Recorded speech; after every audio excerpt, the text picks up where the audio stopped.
ના પૂરી ના પાપડી તો પણ આ ચાટ એટલી ચટકારેદાર કે બધાને ભાવશે. હેલો ફ્રેન્ડ્સ, હું છું શીતલ. તમારું સ્વાગત છે મારા કિચનમાં. આજે આપણે બનાવીશું લારીની ચાટ ખાવી જેમને પસંદ હોય ને એકવાર આ ચાટ બનાવી લેજો, ગેરંટીથી લારીની ચાટ પણ ભૂલી જશો. એટલી ટેસ્ટી ચટકારેદાર બને છે અને એકદમ નવી અને યુનિક રીતે માત્ર 1 ચમચી તેલમાંથી તૈયાર કરીશું અને ચટકારેદાર એટલી છે કે એનો સ્વાદ ક્યારેય નહીં ભૂલાય. તો ચાલો બનાવી. એના માટે મેં અહીંયા લીધા છે પલાળેલા વટાણા. તો 1 રાત માટે મેં 1 કપ વટાણાને સરસ રીતે પાણીથી ધોઈ અને પલાળી દીધા હતા. આ રીતે ફૂલીને ડબલ થઈ ગયા છે.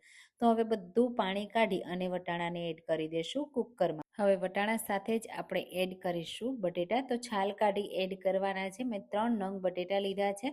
બટેટા તમે ઓછા પણ લઈ શકો છો, સ્વાદ પ્રમાણે. મીઠું એડ કરી દઈશું અને પાણી એડ કરીશું. વટાણા અને હલકા બટેટા ડૂબે ને એટલું જ પાણી એડ કરવાનું છે. બહુ વધારે પાણી એડ નહીં કરતા, નહીંતર પાણી ઉભરાઈને બહાર આવશે. બસ આ રીતે તમે જુઓ, વટાણા ડૂબી ગયા. બસ એટલું જ પાણી એડ કરવાનું છે. હવે ઢાંકીને આપણે 4 વિસલ મીડિયમ ફ્લેમ ઉપર થવા દેશું.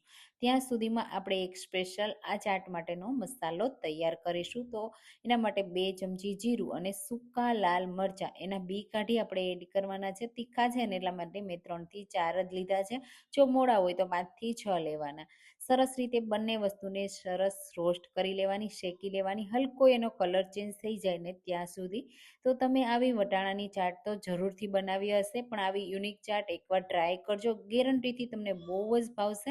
અને હા, તમે મારી રેસીપી કઈ સિટીમાંથી જુઓ છો અને તમારી સિટીમાં આવી ચાટ મળે છે કે નહીં, મને કમેન્ટમાં ચોક્કસથી કહેજો. હવે જીરું અને લાલ મરચાં છે ને એ ઠંડા થઈ ગયા છે ને, તો આ રીતે આપણે એને ક્રશ કરી લઈશું. તો અધકચરા ક્રશ કરવાના. તમે મિક્સર જારમાં, ખરલમાં કે આ રીતે ખાયણી દસ્તામાં ક્રશ કરી શકો છો. આ રીતે એનો અધકચરો પાવડર કરવાનો છે. આ મસાલો એટલો સ્પેશિયલ છે, એકદમ સિમ્પલ છે, પણ આ ચાટનો ટેસ્ટ છે ને ડબલ કરી દેશે. તો આપણે એને સાઈડમાં મૂકીશું. ત્યાં સુધીમાં અહીંયા તમે જુઓ, મેં આંબલી છે ને એને પલાળી દીધી હતી ગરમ પાણીમાં. તો 3 ટેબલ સ્પૂન જેટલી આંબળી અને અડધો કપ જેટલું પાણી આપણે મિક્સર જારમાં એડ કરીશું. સાથે ફ્રેશ લીલા ધાણા થોડા એડ કરીશું, ડાળી સહિત જ એડ કરવાના. અને સાથે ફુદીનાના પાન 1 કપ જેટલા. ફુદીનાના ડાળી નથી એડ કરવાની, માત્ર પાન અને સ્વાદ પ્રમાણે મીઠું. હવે બધી વસ્તુની આપણે પેસ્ટ તૈયાર કરીશું. જે આ ગ્રીન ચટણી બનશે ને એટલી ટેસ્ટી બનશે, ખાટી મીઠી ચટકારેદાર આ ચટણી તૈયાર થશે. તો એને આપણે એક બોલમાં કાઢી લેશું. સાથે થોડી પતલી કરવા માટે આપણે પાણી પણ એડ કરીશું. આ રીતે અડધા કપ જેટલું મેં પાણી એડ કર્યું અને આ આપણી એકદમ ટેસ્ટી ચટણી તૈયાર થઈ ગઈ. આ ચટણી, તૈયાર કરેલો મસાલો, એનાથી જ આ ચાટનો સ્વાદ ડબલ થઈ જશે. હવે આપણે જે વટાણા બફવા મૂક્યા હતા ને તેની 4 વિસલ થઈ ગઈ છે અને એ સરસ રીતે બફાઈ ગયા છે. તો કુકર ઠંડુ હલકું થયું ને એટલે આપણે ખોલીને ચેક કરી લેવાનું. તમે જુઓ, બટેટા પણ ખૂબ જ સરસ બફાઈ ગયા છે. તો આપણે એને પહેલાં અલગ કાઢી લેશું. અને અહીંયા આપણે વટાણાને આખા જ રહેવા દેવાના છે. કોઈ મેશરથી મેશ નથી કરવાના. તમે જો, વટાણા એકદમ પ્રોપર બફાઈ ગયા છે. આ રીતે હાથથી મેશ કરો ને તો બફાઈ ગયા છે ને. બસ આ રીતે મિક્સ કરી દેશું. હવે વટાણાને આપણે એમ જ રહેવા દેશું. ત્યાં સુધીમાં આપણે વઘાર કરી લઈએ. એના માટે 1 ટેબલ સ્પૂન તેલ એડ કરીશું. તેલ ગરમ થાય એટલે અડધી ટીસ્પૂન જીરું, 1 તમાલપત્ર, થોડું હિંગ અને થોડો હળદર પાવડર એડ કરીશું. તમને પીળાશ વધારે જોઈએ ને તો વધારે એડ કરવાનું. ચાટ મસાલો અને લાલ મરચું પાવડર, તો મેં અહીંયા કાશ્મીરી લાલ મરચું પાવડર એડ કર્યો છે. મિક્સ કરી દેશું અને તૈયાર કરેલા વટાણા બાફીને રાખ્યા છે ને એ પાણી સહિત એડ કરી દેવાના છે અને સરસ રીતે મિક્સ કરવાના. આ રીતે તમે જુઓ, વટાણા તમને આખા જ દેખાતા હશે. હજી એકદમ પતલું મિક્સર દેખાય છે, પણ જ્યારે આપણે બટેટા એડ કરશું ને ત્યારે ઘાટી ગ્રેવીવાળો રગડો તૈયાર થઈ જશે. જો વટાણા તમે મેશ કરી દેશો ને તો રગડો છે ને એકદમ થીક થઈ જશે. ઠંડો થશે ને તો પણ ટેસ્ટમાં સારો નહીં લાગે. હવે જે જીરું અને મરચાંની પેસ્ટ તૈયાર કરી હતી ને તે એડ કરીશું. સાથે બાફેલા બટેટાને આ રીતે ખમણીને અથવા હાથથી ક્રશ કરીને એડ કરી દેશું. તો એકદમ સરસ બફાઈ ગયા છે ને, તો હું હાથથી જ આ રીતે દબાવી દે. તો અહીંયા 3 બટેટાને હું એડ કરું છું. તો આ રીતે મેં હાથથી થોડા ક્રશ કરી લીધા. હવે મિક્સ કરી દેશું. અહીંયા જો તમને એવું લાગે કે બટેટા થોડા પણ મોટા ટુકડા રહી ગયા છે તો થોડા મેશરથી આ રીતે મેશ કરી દેવાના. વટાણા મેશ ના થાય એનું ખાસ ધ્યાન રાખવાનું. વટાણા હજી કૂક થશે ને એટલે એકદમ સરસ રીતે મેશ થઈ જશે.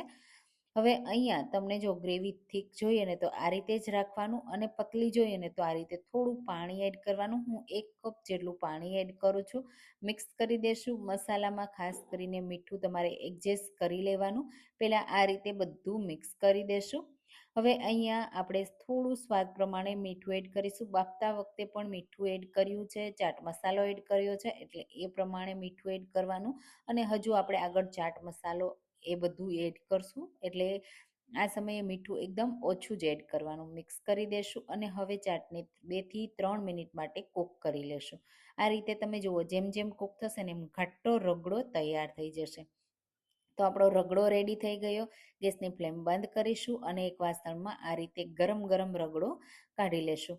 હવે આવે છે ચાટનો મેઇન પાર્ટ, એ છે આપણી આ તૈયાર કરેલી ચટણી એડ કરીશું. સાથે એડ કરીશું ડુંગળી. બધી ચાટની આ જે ટેસ્ટ છે ને એક સરખો આવશે એના માટે બધા મસાલા મિક્સ કરવાના છે. તો ટમેટા એડ કરીશું. થોડું આદું આ રીતે લાંબુ સ્લાઇસમાં કટ કરીશું. લીલા મરચાં એડ કરીશું. તૈયાર કરેલો મસાલો અને સંચળ પાવડર અને ચાટ મસાલો. તો તમે જુઓ, અહીંયા તમારા સ્વાદ પ્રમાણે સંચળ પાવડર અને ચાટ મસાલો એડ કરવાનો. મિક્સ કરી દઈશું. હવે અહીંયા જે લીલા ધાણા ન ખાતા હોય ને એના માટે થોડો હું રગડો અલગ કાઢી લઈશ અને પછી આપણે એમાં લીલા ધાણા પણ એડ કરીશું. એનાથી બહુ સરસ એવો ટેસ્ટ આવશે. તો બાળકો ખાસ નથી ખાતા હોતા, તો થોડું આપણે અલગ કરી લેશું. પછી આ રીતે લીલા ધાણા એડ કરી ફરીથી મિક્સ કરી દઈશું. તો આપણો ચટકારેદાર રગડો તૈયાર છે. હવે આપણે આ ચાટને કોઈ અલગથી સર્વ કરવાની જરૂર નથી. આમ જ તમે સર્વ કરી અને ખાઈ શકો છો. હું આ રીતે પાંદમાં સર્વ કરું છું. અને સ્પેશિયલ આપણે બનાવવા માટે થોડી તૈયાર કરેલું લીલું પાણી સાથે તીખી મીઠી ચટણી. આ જે ચટણી છે ને એ આંબલીની ખજૂરવાળી ચટણી એડ કરી છે. થોડી લાંબી સ્લાઇસમાં કટ કરેલી ડુંગળી, ટામેટાં, અને તમને પસંદ હોય તો થોડો ચાટ મસાલો, લીલા ધાણા અને સેવ એડ કરીશું. અને ટેસ્ટી ચટકારેદાર આ રગડા ચાટને આ રીતે એન્જોય કરીશું. જો તમે આવી ચટકારેદાર ચાટ ટ્રાય ના કરી હોય ને તો એકવાર ટ્રાય કરજો. મને કમેન્ટમાં કહેજો કે તમને મારી રેસીપી કેવી લાગી. રેસીપી ગમી હોય તો લાઈક કરજો, શેર કરજો અને મારી ચેનલને સબસ્ક્રાઈબ